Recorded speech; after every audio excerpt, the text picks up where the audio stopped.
She emerged from the cold light of the catwalk, her platinum hair sculpted by moonlight. Her legs, absurdly long, seemed to defy biology itself. Eyes were drawn to her not because she demanded attention, but because no one dared to look away. Nadja Auermann. A name that didn't roar, didn't explode, but once heard, it stayed. She wasn't the kind of model who made the crowd cheer. She made them fall silent. In the golden age of 90-second supermodels, Nadja was a quiet phenomenon, not loud like Naomi, not sweet like Claudia, not relatable like Cindy. She came from somewhere else, a place where beauty didn't need explaining, where silence alone could stop a room. The fashion world called her the ice doll, but she resembled a blade more than a doll, sharp, distant, and impossible to get close to. And just when the world thought it had captured her, Nadja slowly dissolved into the shadows behind the curtain. No announcements, no scandals.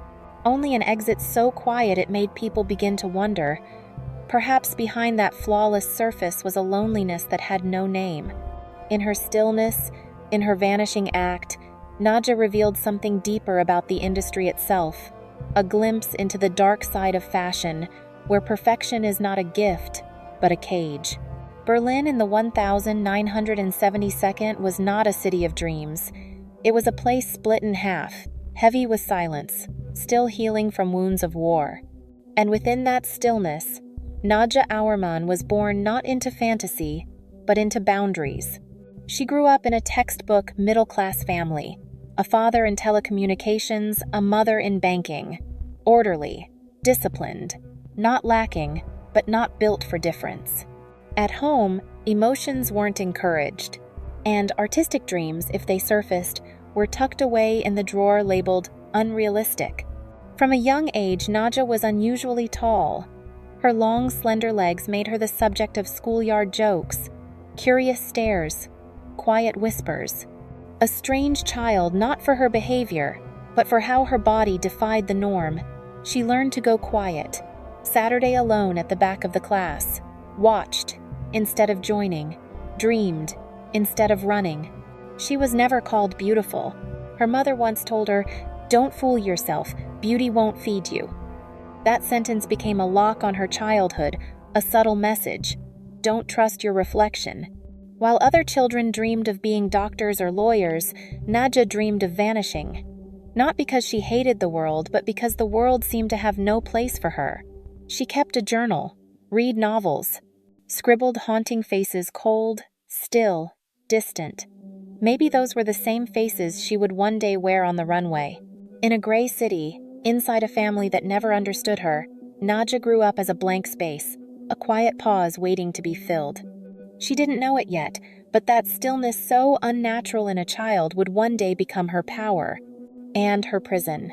She was 18, studying landscape design, a safe, unremarkable path that made her parents feel secure. No one expected Nadja Auermann to break from the mold, not even Nadja herself. One summer afternoon, she sat quietly at a Berlin cafe near the train station with a friend. Hair tied up, no makeup, eyes distant. And then, a stranger approached. "Have you ever thought about modeling?" She thought it was a joke, half smiled, half defensive. But the man, an agent from Hamburg, didn't smile back. He handed her a card. "You don't look like anyone else. That's not a flaw. That's the reason." She took the card home and placed it on the kitchen table. Her mother looked at it, expressionless. "Let's see if you're worth anything beyond your height." Nadja didn't argue. She folded the card into her notebook. Not because she believed in the opportunity, but because, for the first time, someone had looked at what made her strange and called it a gift. Her first test shoot was nothing glamorous. White backdrop, neutral lighting, a gray sweater. Nadja didn't pose, she didn't know how. She just stood there, eyes forward, still. The photographer didn't ask her to change. He just kept clicking. That image landed on a fashion editor's desk in Paris. A week later, Nadja received an invitation to audition for a small show in France. She told her mother she was going for a short internship. No one saw her off at the station. In her suitcase were 2 outfits, a cheap pair of heels, and one unanswered question: what if I fail? But Paris didn't reject her. At her first casting, a designer whispered, "She does nothing, and I can't look away." She got the job. And in that moment, the way she stood cold, unmoved, untrained became her signature. That single image of stillness would follow her across continents and catwalks, and it would place her firmly in the pantheon of 90-second supermodels, where uniqueness was gold but detachment, as she would learn, could be dangerous. Because in the dark side of fashion, being different is powerful, but being too quiet, too unreadable, that makes you a target. The 1992nd were the golden age of supermodels. And yet, Nadja Auermann didn't just stand out, she seemed to float above the noise. She didn't walk the runway.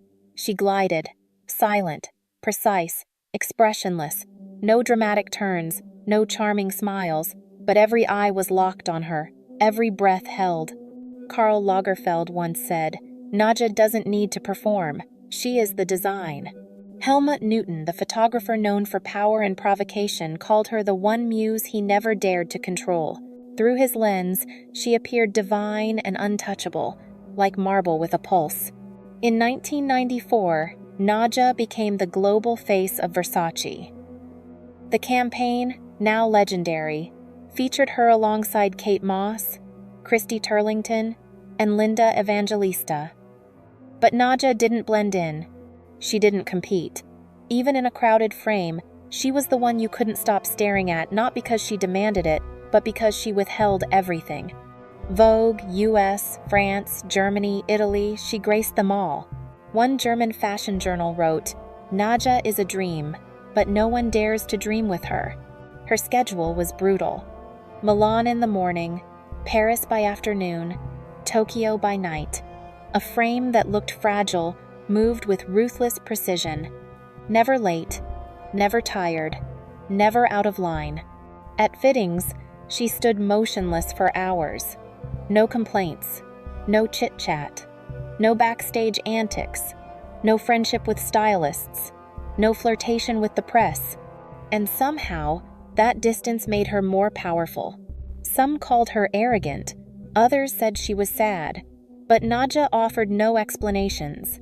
When asked why she always looked so cold, she replied, "I'm not trying to be cold, I just don't see the need to be warm." In an era when every model wanted to leave a mark, Nadja became the absence no one could erase. Her silence was not emptiness, it was her shape.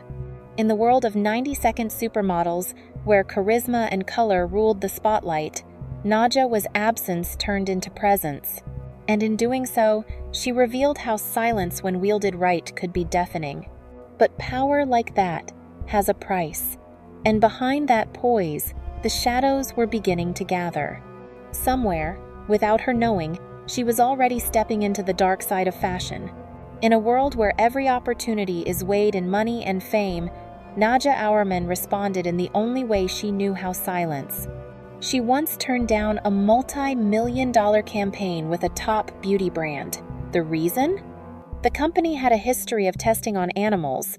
When asked why, Nadja answered simply, "Not everything that sparkles is worth representing." She didn't do talk shows, didn't write a memoir, didn't start a fashion label. When Vogue asked if she wanted to leave a legacy, she shrugged. "I don't think silence needs to be explained." People called her the icy icon. But behind that reputation was an unwavering set of principles she never announced. She gave to charity anonymously. She supported single mothers through small foundations quietly, without cameras. Nadja didn't protest the system. She just stepped around it, as if exiting a photograph she no longer wanted to be in. At a fashion ethics panel, she once said, "They teach us how to stand, but no one teaches us how to protect ourselves." The sentence didn't echo. It cut. Not with volume, but with truth. Nadja didn't try to challenge beauty standards. She didn't break the mold. She simply refused to be molded in the first place. And that refusal, delivered without anger, without applause, made her unforgettable. While many among the 90-second supermodels played the game to perfection, Nadja quietly declined the invitation. She never tried to be a role model, never asked to be followed. But in doing so, she became something harder to define, a myth. In the dark side of fashion, where every boundary is blurred and every smile rehearsed, Nadja's stillness was her rebellion. She didn't shout, she didn't sell, she just didn't move.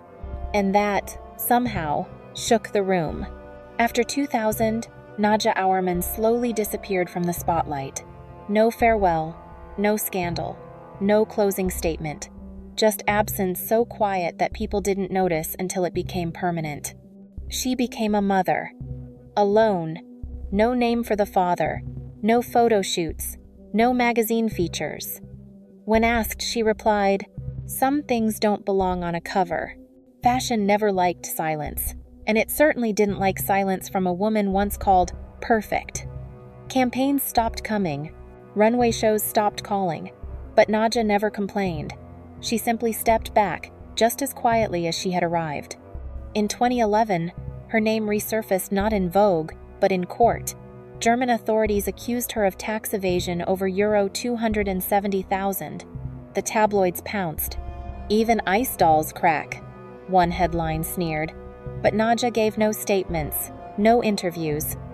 She appeared in court with calm composure, accepted a suspended sentence, and left. Once again, she vanished.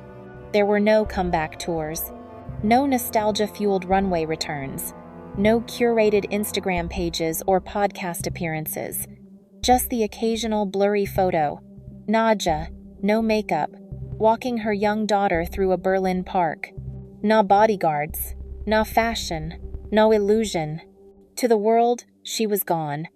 But to those who remembered, she had simply changed form from icon to shadow. When Vogue Germany asked if she ever considered returning, she replied, "I lived 10 years without a mirror. I didn't need to know how I looked to feel alive." End of sec. It wasn't defiance. It was distance. And maybe survival. Not every fall is a spectacle. Some disappearances happen by choice. Quiet. Controlled.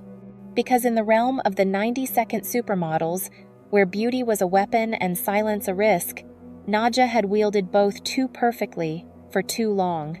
And in the dark side of fashion, even perfection has a breaking point.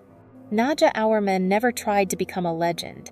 She never called herself an icon, never wrote a book, never staged a return. While her peers walked tribute runways and gave nostalgic interviews, she stayed home. When the world begged to remember the 90-second supermodels, she didn't answer. Not because she forgot, because she didn't need to be reminded. And yet, her image still lingers. In Newton's black and white frames, on the worn covers of Vogue, in the eyes of young models still learning how to stand still. Fashion has changed. Models now must be open, relatable, constantly seen. But sometimes, in the noise, people remember Nadja as they remember winter. Not for what it says, but for what it takes away. No one really knows who she was. Perhaps she never wanted to be known. And maybe that's why no one has ever replaced her. Because those who never try to become icons are often the ones we remember longest.